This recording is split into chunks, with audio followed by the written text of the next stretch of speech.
সুপ্রিয় দর্শক, আসসালামু আলাইকুম। দেশ ও প্রবাসে যে যেখানে আছেন আপনাদের প্রত্যেককে শুভেচ্ছা জানাচ্ছি। আজকে নতুন একটি প্রতিবেদন দেখতেই পাচ্ছেন আমার সামনে একটি আপু আসছে, মুখে মাস্ক লাগিয়ে আসছে। আসলে কেন আসছে বা কী বলতে চাই, চলুন কথা বলে জানার চেষ্টা করি।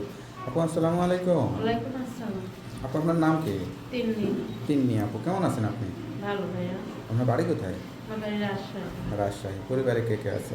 পরিবারে আমার আপন বলতে কেউ নেই, শুধু ভাই আর ভাবি। মা বাবা?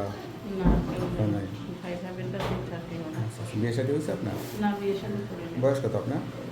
বিয়ে সে বয়সে এরকম তা বিয়ে শাদী করেননি কেন? পরিবারে মনে করেন বাবা নেই, মা নেই, ভাই ভাবির কাছে থাকি, তারা অনেক কষ্ট দেয়।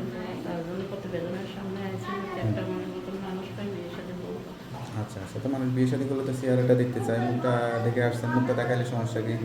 না ভাই, মনে করেন যে আমার বিয়ে শাদী করবে, সে তো আমার দেখবে, কোনো সমস্যা নেই। সে যদি ফোনের ব্যবস্থা করে, আবার মনে করেন যে আইলো সামনে সামনে দেখা সাক্ষাৎ করবে। জায়গা জমি টমি আছে আপনাদের? হ্যাঁ, দেশে জায়গা আছে। দেশে আছে। আচ্ছা আচ্ছা, লেখাপড়া করা হয়েছিল?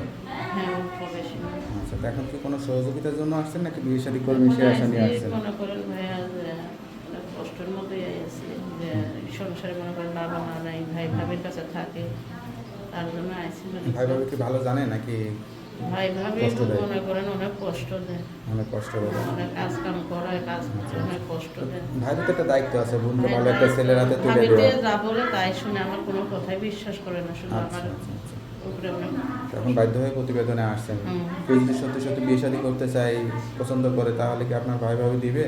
ভাই ভাবি না দিল, আমারটা আমি ভালোই বুঝি, আমি নিজে থেকে বিয়ে শাদী বসে যাবো, কোনো সমস্যা নেই। আচ্ছা আচ্ছা, কেউ যদি আপনাকে পছন্দ করে আপনি তাকে বিয়ে করে সংসার করতে পারবেন, তাই তো? হুম। আচ্ছা, কোনো মিথ্যা কথা বা কোনো কিছু না লুকাচ্ছেন না তো? না ভাইয়া না, আচ্ছা আচ্ছা, কেউ যদি সরাসরি আসে তাহলে তো চেহারা দেখতে পারবে। অসুবিধা নেই। সরাসরি গেছে এরা দেখলো, আবার মনে করেন যারা প্রবাসী ভাইরা, তারা মনে করেন একটা মোবাইলে ই করে দিলে আমার দেখ।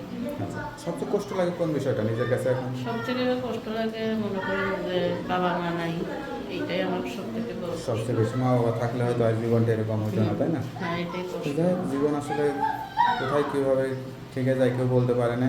আজ বাধ্য হয়ে যেহেতু আসছেন, অনেকেই যোগাযোগ করতে চাইবে, নাম্বারটা তো দেওয়া যাবে। হ্যাঁ ভাইয়া, নাম্বারটা। নাম্বারটা দিলে সমস্যা নাই তো? না ভাইয়া, নাম্বারটা মুখস্থ আছে? আপনি বলুন। তার নাম্বারটা আমার কাছে দেন, আমি দেখে বলে দিই। তাহলে বেশ, শুনলেন, একটা অসহায় গরিব পরিবারের মেয়ে, মা বাবা নাই, ভাই ভাবির কাছে থাকে, বিয়ের বয়স পার হয়ে যাচ্ছে তবুও বিয়ে দিচ্ছে না। একটা মেয়ে চায় বিয়ে করে স্বামীর সংসার করতে। কেউ যদি ভালোবেসে দায়িত্ব নিতে চান, তারা তার এই নাম্বারে যোগাযোগ করবেন।